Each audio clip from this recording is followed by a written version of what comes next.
تو شاعر کہتا ہے آقا، یہ میں نے بابری مسجد میں سنائی تھی، قاری صاحب کہتے ایسی آپ نے کہیں پہ بھی نہیں پڑھی، اب اللہ کرے ان کو یہاں پسند آ جائے۔ اپنی لسی تو ہر کسی کو میٹھی لگتی ہے ماشاءاللہ، اپنی لسی تو سب کو، قاری صاحب کی اپنی مسجد کی تو زیادہ مزہ ہے، تو لاشاری صاحب یہ آپ کی، آپ کو زیادہ مزہ آئے گا، کوئی مصروف ہوں گے۔ ہاں صلی اللہ ماشاءاللہ صلی اللہ علیہ، تو پڑھو گے میرے ساتھ جامپور والوں، مل کے کہو آقا تیرے آنے سے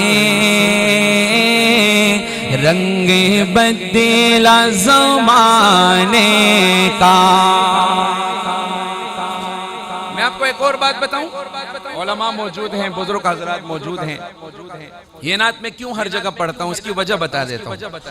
میں نے مدینہ منورہ میں علماء کی ایک مجلس تھی، وہاں پر یہ نعت پڑھی، میں پھر پاکستان آیا، اللہ کی شان یہ ساتھی گواہ ہیں اس بات کے کہ ہم ایک ساتھ جا رہے تھے لاہور، تو خانیوال کہیں ہم رکے تھے، میرے مدینہ کے ایک عالم مولانا سلمان کا فون آیا، کہنے لگے مولوی صاحب آپ نے جو وہ نعت پڑھی تھی اس میں ایک شعر پڑھا تھا۔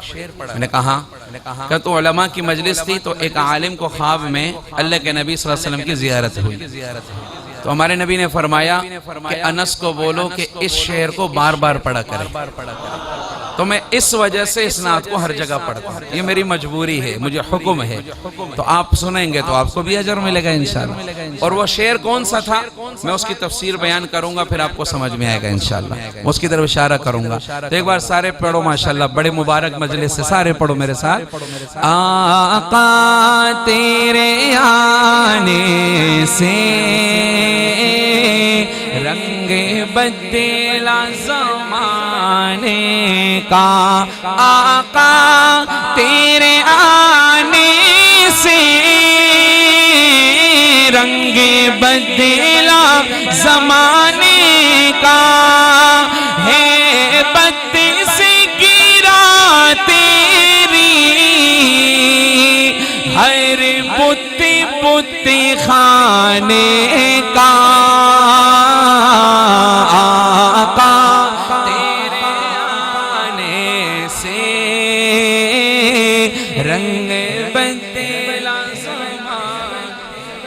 ماشاءاللہ۔ یہ جو سامنے بیٹھے ہو، جو باہر ہیں دیوار کے باہر، جو ہمیں نظر نہیں آ رہے، وہ بھی ہمارے ساتھ پڑھ لو۔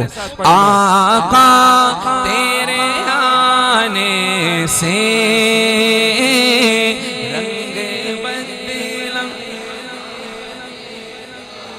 ایک بات یاد آئی، یہ بھی نعت ہے، ہمارے نبی نے جب اعلان نبوت کیا تو مکہ کی گلیوں میں گزر رہے تھے، تو ایک گھر سے رونے کی آواز آتی تھی، آپ جب گزرتے رونے کی آواز آتی۔ ایک دن آپ ٹھہر گئے، آپ نے دیکھا تو اندر کالے رنگ کا کالا غلام اور چکی پیس رہا ہے، رو رہا ہے۔ آپ نے فرمایا کیوں رو رہے ہو؟ دیکھو یہ تعلیمات سمجھنا، انسانیت کی قدر، وہ کلمہ گو نہیں تھا۔ آپ نے کیوں رو رہے ہو؟ کہنے لگا تھک گیا ہوں، دن بھر کام کراتا ہے میرا مالک مجھ پر، رات کو میں سونے آتا ہوں، یہ گندم رکھ لیتا ہے، کہتے چکی پیسو، مجھے برسوں سے آرام نہیں ملا، اب رو ہی رہا ہوں، کیا کر سکتا ہوں؟ ہم غلام ہیں، ہماری کوئی نہیں سنتا، ہم حق پہ بھی ہوں پھر بھی نہیں سنتا، تو اب رو ہی رہا ہوں، میں کس کو کہوں؟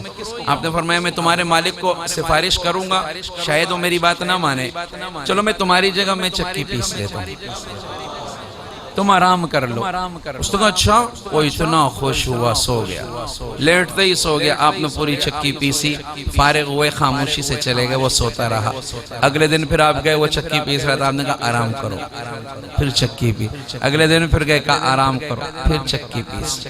یہ کوئی کلمہ گو تھا؟ تو میرے نبی کیوں خدمت کر رہا ہے؟ انسانیت کا احترام کہ اللہ نے اس کو بنایا ہے۔ یہ چیز جب دل میں آئے گی نا، سب کے لیے محبتیں آئیں گی، ہم پھر امتی بنیں گے۔ اگلے دن آپ گئے، اس نے روک دیا، کہا آپ ہو کون؟ ہماری تو کوئی سنتا نہیں ہے، ہم شور مچائیں، ہم حق پہ بھی ہوں، ہمیں کوئی گھاس نہیں ڈالتا، آخر آپ کون آ گئے جو میری ہر دن خدمت کر کے جاتے ہو، مجھے سکون پہنچاتے ہو؟ آپ نے فرمایا اچھا سنو، مکہ میں ایک آدمی ہے جس نے نبوت کا اعلان کیا، جانتے ہو اس کو؟ اس نے کہا ہاں، اس کا نام محمد ہے۔ میں جانتا ہوں، یوں کہا میں جانتا ہوں۔ آپ نے فرمایا وہ محمد میں ہی ہوں۔ صلی اللہ علیہ وسلم کہنے لگا اگر ہم پر کوئی مہربان ہو سکتے تو وہ نبی ہی ہو سکتے. زمانے نے دیکھا وہ کالا آدمی زمانے کی مصیبتیں مشکلاتوں کو طے کرتا کرتا کرتا ایک وقت آیا کہ آج ہم اس کو بلال حبشی کے نام سے یاد کرتے ہیں. اب سنو شاعر کیا کہتا ہے.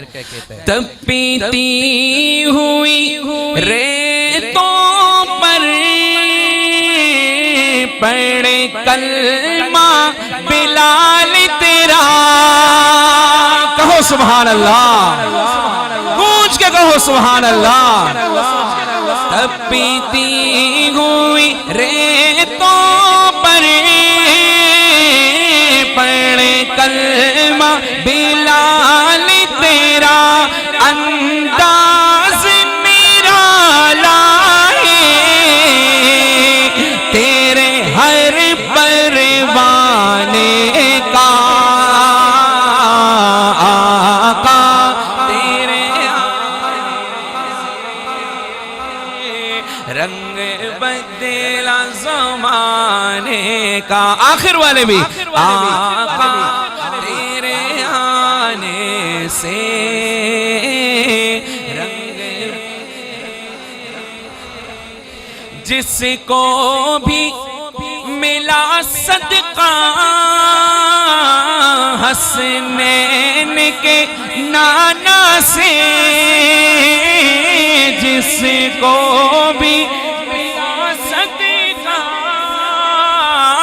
حسنین کے نانا سے, منگتا وہ بنا سائل سلطان زمانے کا آقا تیرے آنے سے رنگ بدلا. صلی اللہ. اب وہ شعر جس کے بارے میں مجھے اس عالم نے کہا کہ اللہ کے نبی نے کہا بار بار پڑھو, وہ شعر یہ ہے سننا. معراج کی رات اللہ نے جبریل کو بھیجا, جاؤ آج میرے محبوب کو لاؤ. جبریل آئے, ہمارے نبی آرام کر رہے تھے, سو رہے تھے. سوچا نیند سے کیسے اٹھاؤں, بے ادبی نہ ہو جائے, عاشق معشوق کا معاملہ ہے, گستاخی نہ ہو جائے. کہا یا اللہ آپ کا محبوب سو رہا ہے, سلام کر لوں آنکھ کھل جائے. کہا نہیں, نیند خراب ہو. یا اللہ تھوڑا ہلا دوں آنکھ کھل جائے, نہیں. کھٹکھٹا دوں آنکھ کھل جائے, نہیں, نیند خراب ہو. اب جبریل بھی پریشان کہ نیند سے کیسے اٹھاؤں, اللہ کے پاس لے جانا ہے, براق آیا ہوا ہے, براق آیا ہوا ہے, کیسے لے جاؤں. کہ یا اللہ مجھے طریقہ نہیں آ رہا نیند سے کیسے اٹھاؤں, تو جو ہے نیند سے کیسے اٹھاؤں. اللہ نے فرمایا جبریل میں نے تجھے بھیجا ہے, طریقہ بھی میں بتاتا ہوں. کہو نا صلی اللہ. اللہ نے فرمایا جبریل تو ایسے کر, تو چوم لے ماتھے پہ, آنکھ ناک کان ہونٹ گال کہاں کا سن, تو چوم لے طلبوں کو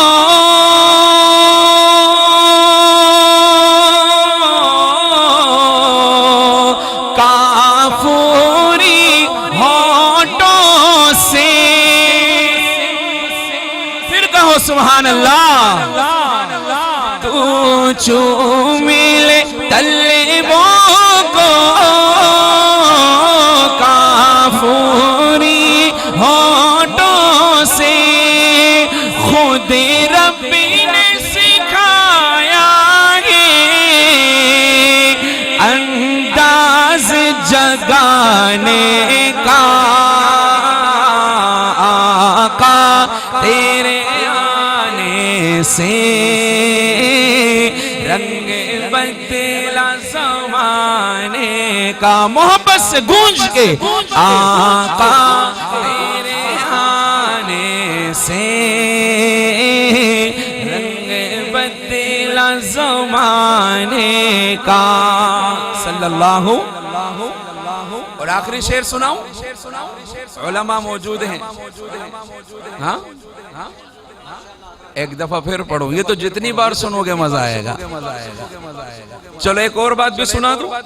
وہ جبریل کو کسی نے کہا بعد میں، تجھے تو حکم ملا تھا کافوری لب حضور کے تلووں سے جڑیں گے آنکھ کھل جائے گی، جبریل تجھے کیا ہو گیا تھا؟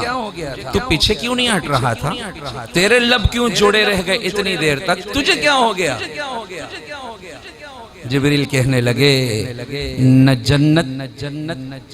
جنت کی گلیوں میں دیکھا، مزہ جو محمد کے تلووں میں دیکھا۔ تو چومی لے تلووں کو کافوری ہونٹوں سے، خود رب نے سکھایا ہے انداز جگانے کا، آقا تیرے آنے سے۔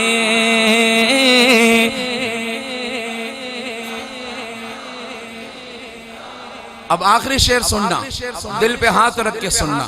اس شعر میں میرا اللہ اپنے حبیب کو تسلی دے رہا ہے۔ تسلی کے الفاظ سنا رہا ہوں، جامپور والوں یہ یاد بھی کر لینا، آج تک حشر کے میدان کا جو فلسفہ ہمارے ذہنوں میں ہے وہ بدل جائے گا عجیب طریقے سے۔ شعر سننا، اللہ تسلی دے رہے، الفاظ کیا ہے؟ محبوب صلی اللہ محبوب نغم کرنا سر حشر تو امت کا، محبوب نغم کرنا سر حشر تو امت کا۔ کیوں؟ محشر تو بہانہ ہے تیری شان دکھانے کا۔